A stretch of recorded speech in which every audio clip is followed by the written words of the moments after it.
Assalamualaikum warahmatullahi wabarakatuh. Halo semua, perkenalkan aku Sabina Diva Amelia Putri dengan NPM 202101500968 selaku mahasiswi semester 7 dari Universitas Indraprasta PGRI. Pada kesempatan kali ini, saya akan memaparkan hasil observasi saya mengenai kajian klien penyintas single mother dan penderita tuberkulosis atau TB paru dalam memenuhi tugas akhir mata kuliah konseling populasi khusus. Selanjutnya saya akan menjelaskan apa itu single mother. Jadi, single mother ini merupakan seorang perempuan yang membesarkan anak-anaknya seorang diri, baik karena perceraian, kematian pasangan, atau alasan lainnya. Ia atau perempuan ini bertanggung jawab penuh atas kebutuhan emosional, fisik, finansial pada anak-anaknya tanpa dukungan dari pasangan hidup. Tuberkulosis atau TB paru. Penyakit ini terjadi karena infeksi paru-paru yang disebabkan oleh bakteri yang bernama Mycobacterium tuberculosis. Penyakit yang ditularkan melalui udara ketika seseorang yang terinfeksi TB paru batuk, bersin atau berbicara melepaskan partikel yang mengandung bakteri tersebut yang kemudian bisa terhirup oleh orang lain. Selanjutnya ada gejala tuberkulosis atau TB paru. Yang pertama, batuk yang berlangsung lama, kurang lebih selama 3 minggu. Lalu ada sesak nafas, ada demam ringan, ada penurunan pada berat badan yang tidak diketahui penyebabnya apa, ada kelelahan atau mudah kelelahan, terus keringat di malam hari saat tidur, dan nyeri di dada. Deskripsi karakteristik klien. AN merupakan seorang ibu yang berusia 47 tahun.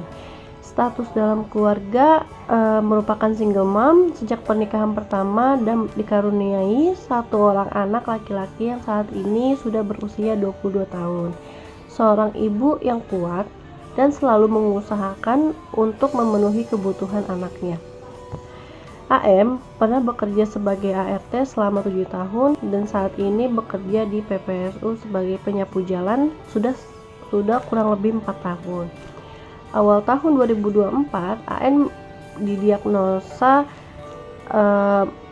menderita TB paru sehingga AN harus menjalani pengobatan selama 6 bulan dan alhamdulillahnya sekarang AN dinyatakan sehat kembali. Mengapa AN tergolong menjadi populasi khusus? Karena AN seorang ibu berusia 47 tahun mengemban peran ganda sebagai orang tua tunggal setelah suaminya meninggalkan keluarga.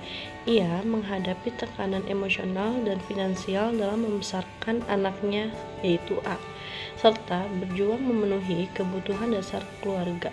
Selain kesulitan ekonomi, AN juga harus mengatasi rasa kesepian dan kelelahan. Pada awal tahun 2024, AN didiagnosis dengan tuberkulosis atau TB paru dan harus menjalani pengobatan selama 6 bulan. Tantangan fisik dan psikologis yang dihadapinya menjadi bagian dari populasi khusus. Selanjutnya ada diagnosis dan prognosis. Diagnosisnya yaitu AN mengalami gangguan kecemasan dan tidak percaya diri dalam menjalin hubungan interpersonal. Kalau untuk prognosisnya, klien membutuhkan dukungan sosial dan psikologis, fasilitas layanan kesehatan.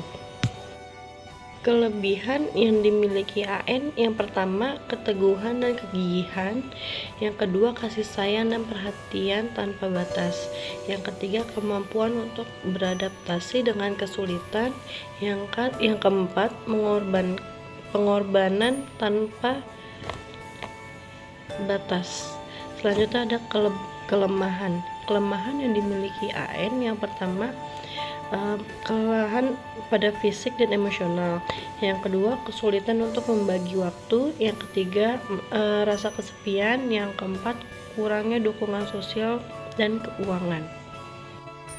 Terdapat ancaman atau hambatan yang dialami oleh AN. Hambatan yang dialami AN yang pertama, keterbatasan finansial, kelelahan yang menguras energi, kurangnya dukungan sosial, dan pengorbanan yang tanpa batas. Selanjutnya ada ancaman-ancaman yang dirasakan oleh AN. Yang pertama, kehilangan kestabilan keuangan, kesehatan menurun, pengaruh negatif pada pembentukan karakter si A. Selanjutnya ada analisis kebutuhan klien, di mana kebutuhan akan kesehatan atau akses pada layanan kesehatan fisik dan mental. Klien mungkin mengalami kebutuhan untuk mendapatkan perawatan medis untuk kondisi fisik atau mental mereka. Selanjutnya ada kebutuhan psikososial, di mana kebutuhan ini untuk berbagi pengalaman atau dukungan dari orang-orang yang mengalami pengalaman hidup yang sama dengan klien, seperti kelompok dukungan atau teman sebaya yang memiliki pengalaman serupa. Selanjutnya ada kebutuhan ekonomi dan sosial. Kebutuhan ini lebih mengarah pada keamanan finansial dan kesejahteraan sosial. Kebutuhan ekonomi seperti pendapatan yang stabil atau bantuan finansial sangat penting untuk mengurangi kecemasan terkait pemenuhan kebutuhan dasar. Selanjutnya ada kesejahteraan sosial. Kebutuhan ini untuk mendapatkan akses pada layanan sosial, pendidikan, atau pelatihan kerja untuk dapat mendukung kesejahteraan sosial klien. Dari hasil analisis pada klien yang sudah saya paparkan sebelumnya, bahwa layanan konseling yang tepat yaitu layanan individual, konseling keluarga, dan konseling kesehatan.